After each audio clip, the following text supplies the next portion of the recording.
That is the absolute key point. In terms of contact tracing performance, I'll just direct you to some of the comments that the Prime Minister has made today.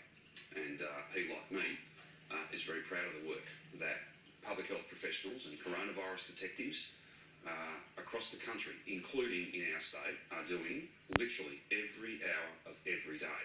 That's not the issue here. The issue here is that its velocity, the fact it's moving so fast, makes it incredibly difficult. In fact, it is far too risky for us to assume that you could ever keep pace with this without shutting the place down for a short period of time. And that's exactly the advice I've got, and that's the decision that we've made.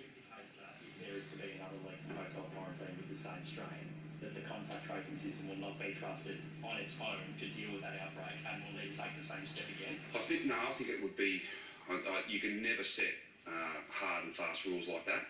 You've got to look at the individual circumstances, you've got to look at all of those issues. So for instance, we've had a couple of these cases where there were literally no close contacts. They had exited hotel quarantine, they had the virus, and for a whole range of personal circumstances, they had essentially been at home and stayed at home, and we were able to get to them like within 1 day of them, half a day from when they left. They were, I think, primary close contacts that, because they'd been in the hotel, they had tested positive, but they had been with and to no one. They'd not been with anybody else. If you had that sort of a case, well, then that would not see you do this. So it's always about the individual circumstances. And the thing is that because we do the testing every single day, literally more than 100,000 tests we've done since the program was reset, just in hotel quarantine workers, you've got more pieces of the puzzle. You can time sequence things much better. But the problem is, even that time sequence may not be fast enough for this. And that's why I'm making it clear to you that I'm looking at hotel quarantine and whether it can be done at an acceptable risk level. And I don't think I'll be alone in doing that. What that changed hotel quarantine might be? I will have more to say at the appropriate time. There's been a lot of debate and discussion about, the federal government's responsible for this and the states aren't and all of that. That's not the debate I'm interested in having. We've all got to work together, and we are working together. And I thank the Commonwealth Government, the Prime Minister particularly, for the positive way in which we have, for the longest of times now, worked together. We're better for that. But I think there needs to be a cold, hard discussion, and I'm happy to lead it if I have to, about whether, with this UK strain, and we haven't even got on to South Africa yet, because it's just as bad. Should we be having the total number of people coming home, or should it be a much smaller program that's based on compassionate grounds? That's a conversation we should have, not in a sense of rancour.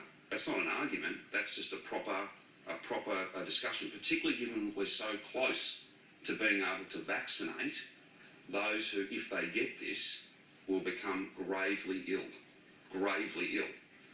And just on that point, if I can, the vaccines are principally a matter for the federal government, and I know the Prime Minister's been out at CSL today, and it's, things are going along, and we're there to help. We're absolutely there to help. But the other point that we'll have to be clear about is that the jury's still out on whether these vaccines, either of them, what percentage of people who get vaccinated will then not pass it on if they were to get it. It'll save lives. It'll protect against serious disease, and that's why I'll be getting vaccinated, and my family and every family should. But the notion that it's 100% protection from getting it and giving it, that's not settled yet. That's not sorted yet. So all of those sorts of things have to come into our conversation about what level of risk are we prepared to take, not just as a state, but as a nation. Whether the numbers into the country should be cut for people to have just people for compassionate grounds coming in. Is that your view? Do you think that should happen? No, well, I'm trying to be as clear as I can. It's not for me to make announcements about how many Australians get to come back to Australia. Right? That's for the federal government. What I'm saying is the game has changed. This thing is not the 2020 virus. It is very different. It is much faster. It spreads much more easily. And therefore, all of us, have to have a conversation about what's safe, what's proportionate, what's reasonable, particularly when we're so close to getting that vaccine rolled out. And again, I just say before we get the inevitable comparison with with cases in other places and how many people have been quarantined and all that. My job is to deal with what we are confronted with and to form views, not as a politician, but to listen to the experts. And the experts are telling me this is not the 2020 virus. It's something very, very different. And therefore, all of us may need to reconsider what we can do. And viewers on ABC TV are leaving us now. You can continue watching the Daniel Andrews news conference on the ABC News Channel and ABC iView. The following program. In the last 24 hours, there have been 5 cases of coronavirus notified to the Department of Health. These include 3 cases that were announced yesterday afternoon. All are primary close contacts of confirmed Holiday Inn cases. There are now 19 active cases of coronavirus in Victoria. Some 24,209 test results were received today. That now takes the total up to 4.652 million test results that we've received since the beginning of this global pandemic. Can I personally and profoundly express my gratitude and give my thanks to those 24,000 Victorians who got tested yesterday.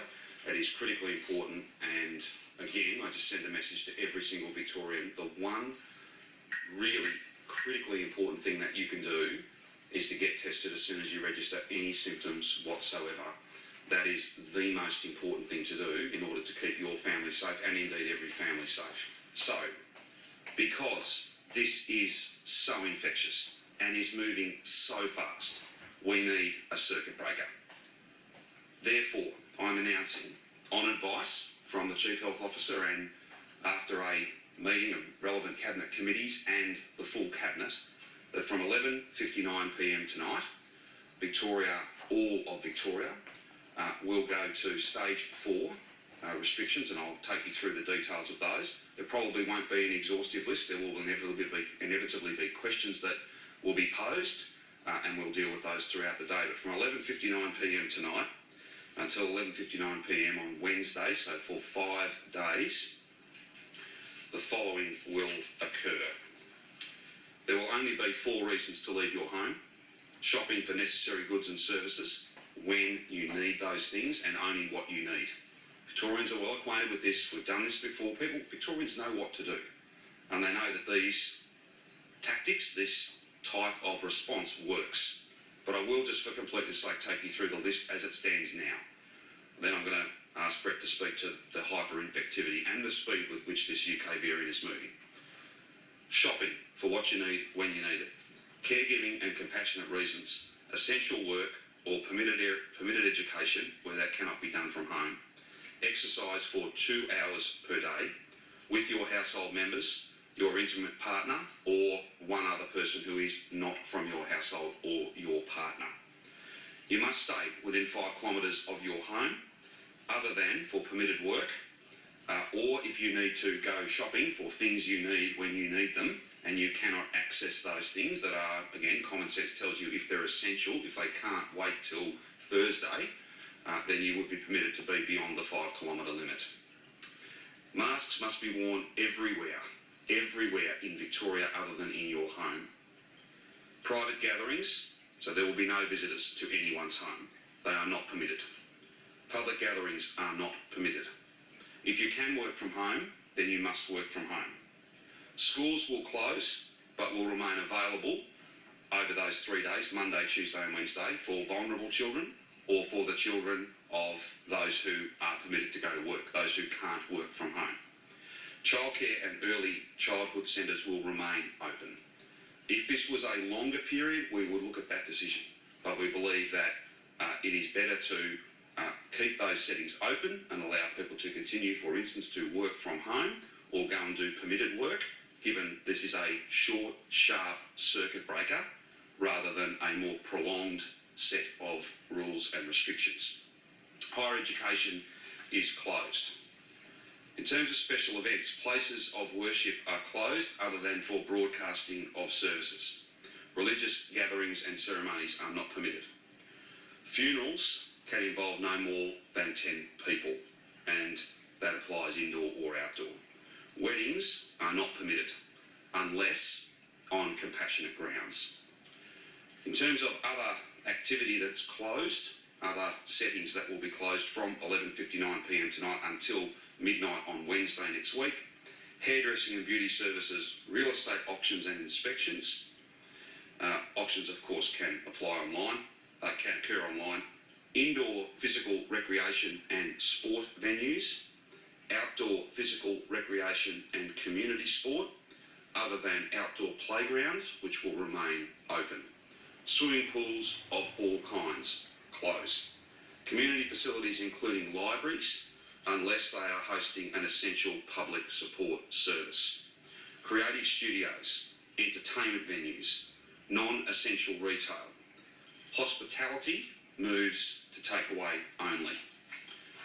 These restrictions are all about making sure that we respond appropriately to the fastest moving, most infectious strain of coronavirus that we have seen. I know this is not the news that Victorians want to hear today. I know it's not the place that we want it to be in. However, we've all given so much. We've all done so much. We've built something precious, and we have to make difficult decisions and do difficult things in order to defend what we've built. I am confident that this short, sharp circuit breaker will be effective. We will be able to smother this. We will be able to prevent it getting away from us. I want to be here on Wednesday next week announcing that these restrictions are coming off, but I can't do it on my own. I need every single Victorian to work with me and with our team so that we can run this to ground and we can see this strategy work just as it has worked against this UK strain in Brisbane and in Perth. Now, I know there are many other comparisons. I use those two, and I don't, for instance, talk about the northern beaches in Sydney. That was not the UK strain. The two relevant comparisons here are Brisbane and their short, sharp shutdown and what happened in Perth. All of our experts advise us this is what must be done and that it will be effective.